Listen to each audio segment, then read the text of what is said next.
C'est moi, princesse Messia. Lassée d'une vie monotone dans mon pays natal, je n'ai pas hésité à partir lorsque j'ai reçu une demande du marquis Ashinon du royaume de Shiga pour soigner une jeune femme. Merci, dame Messia. Mademoiselle Shina, la 4e fille du vice-roi, m'a remercié après avoir reçu mon souffle de purification. N'y pensez pas, je suis soulagée d'avoir enfin accompli le devoir pour lequel je suis venue. Jusqu'au retour du vice-roi et de son épouse, sœur Sokel m'avait empêché de procéder à la guérison. C'est tout naturel, mes parents ont confié nos soins à Lord Sokel, après tout. La maladive mademoiselle Shina a défendu sœur Sokel. Sœur Sokel avait, au moins, de beaux traits, ce qui lui a permis de tromper facilement la jeune et naïve mademoiselle Shina. Dame Messia, voulez-vous des douceurs? Certainement, merci. Les pâtisseries du royaume de Shiga étaient un peu trop sucrées à mon goût, mais c'était un délice que je ne pourrais jamais me procurer dans mon pays natal. Ma nourrice m'avait dit que le sucre valait son pesant d'or. Je décidai donc d'en manger en récompense de la guérison de mademoiselle Shina. Finalement, la jeune femme se lassa de parler trop longtemps, et sa dame d'honneur suggéra de mettre fin à la dégustation. Il semble que dame Shina vous apprécie, votre Altesse. Eh bien oui, nous avons l'air d'avoir le même âge, il est donc facile de discuter. J'avais en réalité 4 ans de plus qu'elle, mais mon apparence juvénile me donnait l'impression d'avoir le même âge que mademoiselle Shina, âgée de 10 ans. Il n'était pas rare que mon entourage me traite ainsi, même si cela me blessait quelque peu. Même sœur Satou, qui était à peine plus âgée que moi, me traitait comme un enfant. Pourtant, ce brave homme traitait même dame Missanaria l'elfe comme une enfant, malgré sa sagesse indéniable. Il n'y avait donc peut-être rien de personnel. En retournant à ma chambre, j'aperçus la silhouette rondelette de sœur Géry, le 3e fils du vice-roi, dans le hall près du jardin. Apparemment, ses amis étaient également venus lui rendre visite aujourd'hui. Waouh, tu as vraiment un insigne de bronze. C'est incroyable, Jans. As-tu convaincu ton cousin à l'insigne grenade de t'emmener? Plus ou moins. En tant que fils aîné du comte Foudaï, je pensais que je devais au moins avoir un insigne de bronze. Le jeune homme, aux cheveux châtains courts et au visage plutôt cruel, répondait d'un air suffisant aux questions des autres garçons. Si ma mémoire est bonne, le gros garçon aux cheveux noirs était le 4e fils du baron Lalupote, Pézon, et le petit garçon blond à l'air intelligent était le 3e fils du vicomte Goato, sœur d'Irun. Sœur Géry et son ami proche, le 2e fils du baron Toquet, sœur Luram, ne semblèrent pas amusés. HHMPH. Je parie que tu t'es caché derrière ta cousine et que tu as jeté des pierres. Ouais, tu n'as même jamais battu Meriane à l'épée, alors impossible de vaincre un monstre. En entendant cela, la fille aînée du baronnet Dukelly, mademoiselle Meriane, dégaina vivement sa rapière et la pointa vers le visage de sœur Luram. Tu veux dire que tu penses que les monstres sont plus forts que mon épée? Ce n'est pas ce que je voulais dire. Allez, éloigne ton épée de ma vue, s'il te plaît. Sœur Luram détourna nerveusement le visage. Il n'aurait pas dû dire quelque chose de déplacé s'il avait si peur d'elle. Ou peut-être était-ce simplement la façon dont les amis interagissaient? Je dois avouer que j'étais un peu jaloux. Grâce à sœur Satou, j'avais maintenant un badge en or, mais Ravna et les autres ne me laisseraient jamais entrer dans le labyrinthe. Tout ce que je pouvais faire, c'était traîner à la guilde des explorateurs et écouter les récits de gloire des vétérans. Après tout, j'avais perdu courage après 2 jours d'entraînement à l'épée. Je n'étais pas capable de produire une seule boule de feu, même après 2 ans de magie, et ma seule compétence notable était mon souffle de purification. Contemplant les armoiries de la famille Nolor cornées sur ma dague, je poussai un profond soupir. Voilà, maître Géry. Oh, c'est Sokel. Besoin de quelque chose? Levant les yeux, je vis que sœur Sokel était entrée dans le bâtiment et s'approchait de sœur Géry avec un sourire qu'il n'affichait jamais à un échelon inférieur. Félicitations, vous avez obtenu la permission. La permission? D'entrer dans le labyrinthe? Oui, j'ai réussi à convaincre vos estimés parents. Bravo, maître Géry, moi aussi. Emmenez-moi avec vous. Sœur Pézon se rapprocha rapidement de sœur Géry. En entendant cela, ses autres amis accoururent pour le rejoindre. J'aurais aimé les rejoindre moi-même, mais ayant décliné la demande en mariage de sœur Sokel, je pouvais difficilement lui demander de m'aider à pénétrer dans le labyrinthe. La retenue n'est pas une vertu, n'est-ce pas? En me retournant, j'aperçus un étrange noble tout de vert vêtu. Je dois avouer que cet individu m'effrayait. Outre sa tenue et son étrange façon de terminer ses phrases, il était l'image même du noble parfait, un homme d'âge mûr, poli même envers ses subordonnés.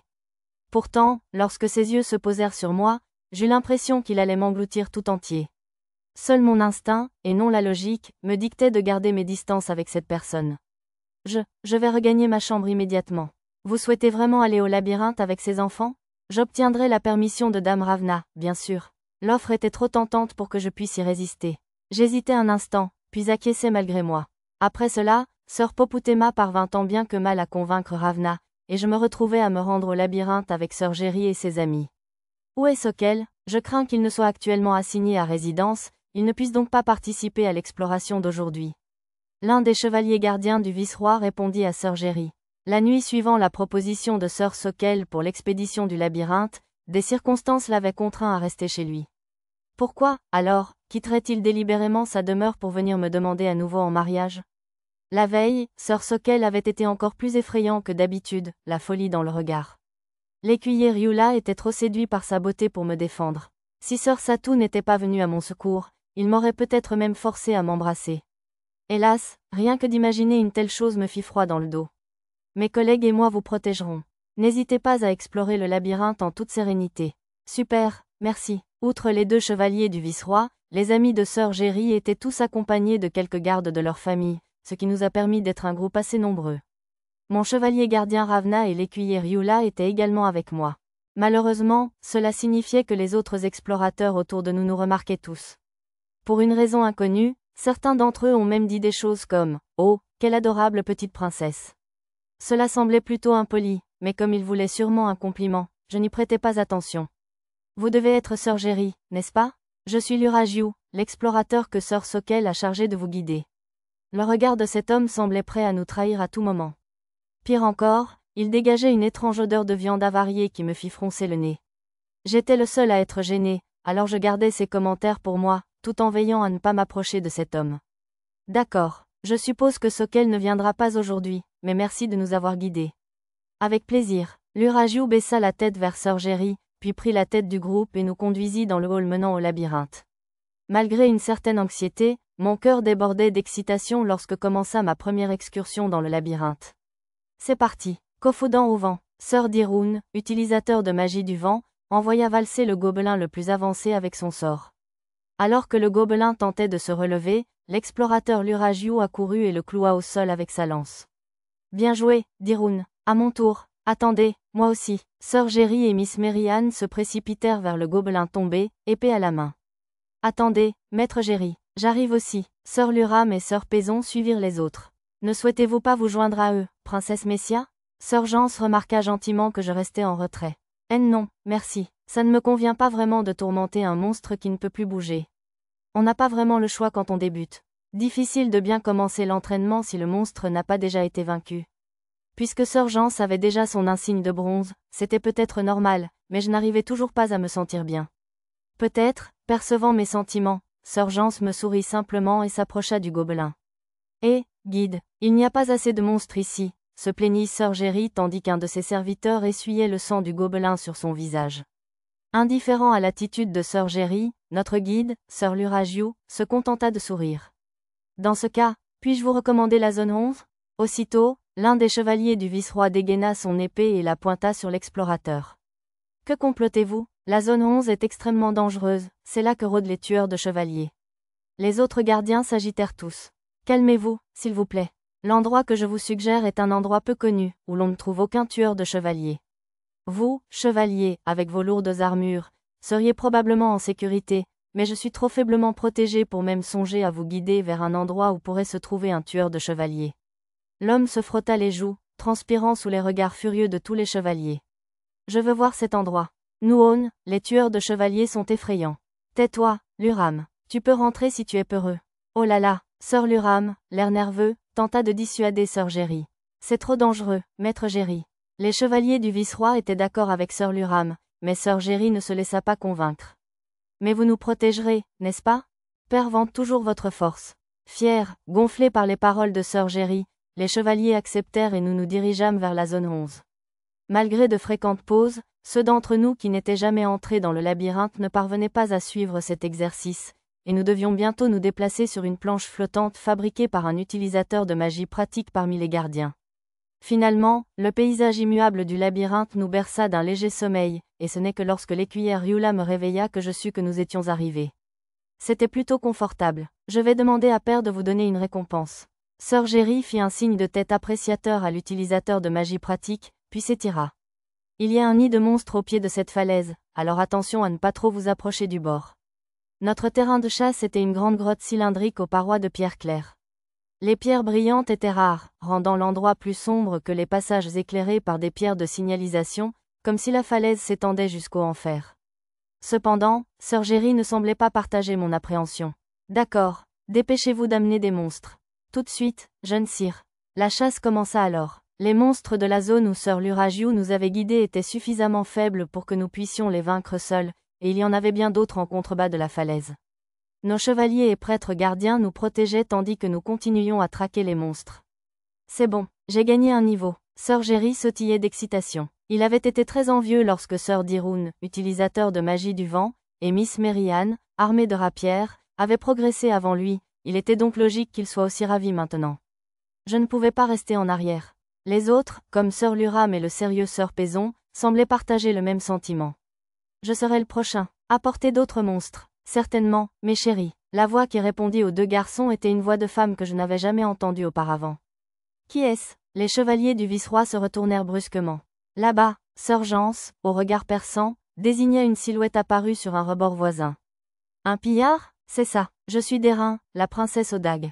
Et si je découpais vos adorables petits amis avec mes dagues? Elle lécha méchamment les dagues qu'elle tenait dans chaque main. Un pillard n'attaquerait pas seul. Surveillez les alentours. Mettez les enfants en sécurité, surtout Maître Jerry et la princesse Messia. Au signal du chevalier du vice-roi, les autres gardiens passèrent à l'action. Malgré leur équipage hétéroclite, ils étaient tous les vassaux de grands nobles, après tout. Votre Altesse, entendez-vous quelque chose? Ne vous laissez pas distraire, Ryula. Concentrez-vous sur la protection de la princesse. Oh oui, madame. Sous les réprimandes de Ravna, l'écuyère Ryula jeta un rapide coup d'œil autour d'elle.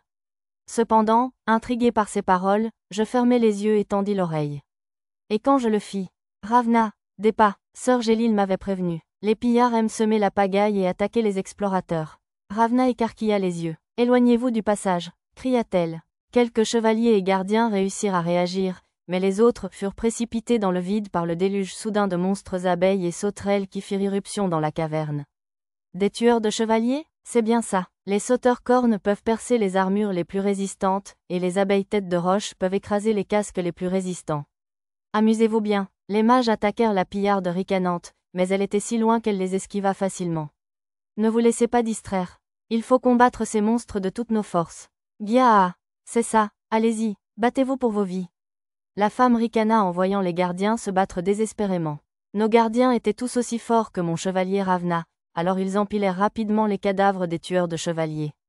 Dépêchez-vous, ou vous ne serez pas prêts pour la deuxième portion. Ensuite apparurent d'énormes monstres mantes religieuses, 7, pas moins. Maintenant, ce sont des mantes religieuses soldats? Ceux qui ont confiance en leur force, suivez-moi. Les autres, restez en arrière et défendez les enfants. Les chevaliers du vice-roi menèrent la charge contre les mantes. Ravna resta en retrait pour s'assurer que j'étais en sécurité, mais une part d'elle-même devait vouloir se joindre au combat. Du sang coulait de son poing serré. Une lame magique rougeoyait en transperçant les mantes religieuses. Lame ensorcelée, il semblait que les chevaliers du vice-roi pouvaient utiliser lame ensorcelée, tout comme mon chevalier, Ravna. Génial, bravo, Sir Jerry et les autres acclamèrent les chevaliers, semblant oublier la situation. Sous protection magique, les chevaliers continuèrent de massacrer les mantes. C'est une mante religieuse. Je compris bientôt le sens terrible de ces mots criés. En un rien de temps, les puissants chevaliers furent massacrés comme de simples soldats. La mante religieuse était si imposante que les mantes religieuses paraissaient des enfants en comparaison. On ne vous laissera pas passer. Les chevaliers du vice-roi se tenaient devant elle. Mais après leur combat contre les mantes religieuses, il était clair que l'épuisement commençait à se faire sentir. Votre Altesse, Ravna me regarda, le visage imprégné d'une envie de combattre. Je vous accorde la permission. Vé votre Altesse? S'exclama Ryula, l'écuyère, surprise. Allez, Ravna, montrez au royaume de Shiga la force d'un chevalier nolorque. Compris. Dégainant son épée large, Ravna se rapprocha de la mante religieuse comme une bourrasque. Lame tranchante rocher, son épée rougeoyante s'abattit sur la mante religieuse et heurta son bouclier. Si même la lame de Ravna ne peut la couper, les monstres du labyrinthe doivent être impressionnants. Une fois Ravna entré en combat, la bataille prit à nouveau notre avantage. Tandis que je regardais, une fumée blanche s'éleva soudain du sol. Qu'est-ce que c'est? Qui a utilisé une bombe fumigène? Encore toi, Luram? Ce n'était pas moi. Avant même de pouvoir me retourner pour regarder Sir Jerry et les autres, ma vision se remplit de fumée blanche. Ah! À cet instant, je vis l'écuyère Ryula tomber à terre en sang. Ryu, mais je ne pus terminer son nom avant que ma bouche ne soit couverte. L'odeur de viande pourrie me frappa le nez. Était-ce l'exploratrice Luragiu qui me bouchait la bouche? J'avais beau me débattre, je ne pouvais pas m'échapper, et une corde m'entourait le torse. Feu, c'est quoi ce sifflement? Il pourrait y avoir d'autres pillards. Protéger Maître Géry et ses amis. Les cris des gardiens se faisaient de plus en plus lointains. Non, c'était moi qu'on entraînait toujours plus loin. Après un choc qui m'a coupé le souffle, j'ai été soulevé comme un poids. Hein? Je suis venu parce que j'ai entendu dire qu'il y aurait une princesse d'un royaume étranger. C'est qui ce gosse? Quelle impolitesse! J'ai levé la tête pour protester, mais dès que mes yeux se sont posés sur le visage à moitié masqué, j'ai senti la peur me saisir le cœur. J'étais si effrayé qu'il m'a fallu un certain temps pour remarquer qu'il empestait la viande avariée, tout comme Luragiu. Toute une bande de pillards était apparue aux côtés de la femme qui était là la première. Capitaine, laissez-moi prendre celle-ci, s'il vous plaît. Le géant qui me suspendait à une corde me fixait d'un regard ardent. Elle ne servirait à rien pour fertiliser des potions démoniaques. On va la tuer quand même. Amusez-vous bien. L'homme au demi-masque m'a lancé un regard froid et a acquiescé d'un signe de tête au géant. Votre Altesse, mon chevalier, Ravna, a couru le long de la falaise. Un seul faux pas, une hésitation l'aurait précipité dans le nid de monstres en contrebas. Et pourtant, plus fort encore que mon inquiétude pour sa sécurité, je ressentis un soulagement qu'elle soit venue me secourir. Oh, j'aime son courage. Lâchez son Altesse, je vais vous affronter, ma fille. Je m'appelle Ludaman, roi pillard, Ludaman. Ravna brandit son épée vers le roi pillard autoproclamé, mais il la bloqua avec une hache de guerre terrifiante. Tu as un bras puissant. Mais avec une épée de bronze, tu ne tiendras pas longtemps face à ma hache de guerre magique. Des étincelles rouges illuminaient le rebord à chaque collision entre l'épée large et la hache de guerre. Leur physique semblait à peu près identique, mais ils la surpassaient en vitesse et en force brute. C'est pas juste, Ludaman. J'y vais aussi. Vous pouvez avoir les chevaliers, mais ne touchez pas à ces morveux. Qu'est-ce que c'est? Je sais, je sais. Une fois les gardes du vice-roi arrivés, on les maudira et on s'enfuira, pas vrai? Si tu t'en souviens, fais leur bonne figure. De quoi parlait-il? On aurait dit, c'est déjà fait, hein? Même si son épée se brise, le cœur d'un chevalier ne vacille jamais. Son épée à moitié brisée, son casque et ses épaulières en éclats, et le corps taché de sang, Ravna la chevalière se dressait toujours vaillamment face au roi pilleur Ludaman. Que quelqu'un sauve Ravna, n'importe qui, je t'en prie. À l'aide, j'ai murmuré ce qui pourrait bien être mon dernier souhait. Vous pleurez, princesse? Qui va vous sauver, hein? Le géant qui tenait ma corde ricana et me lécha la joue de sa langue dégoûtante. Je sentis une larme couler devant mon impuissance et mon déshonneur. Qui, me demandez-vous? Une noble troupe de héros, bien sûr. Une jeune voix résonna sur le champ de bataille du désespoir. Cette voix ne pouvait appartenir qu'à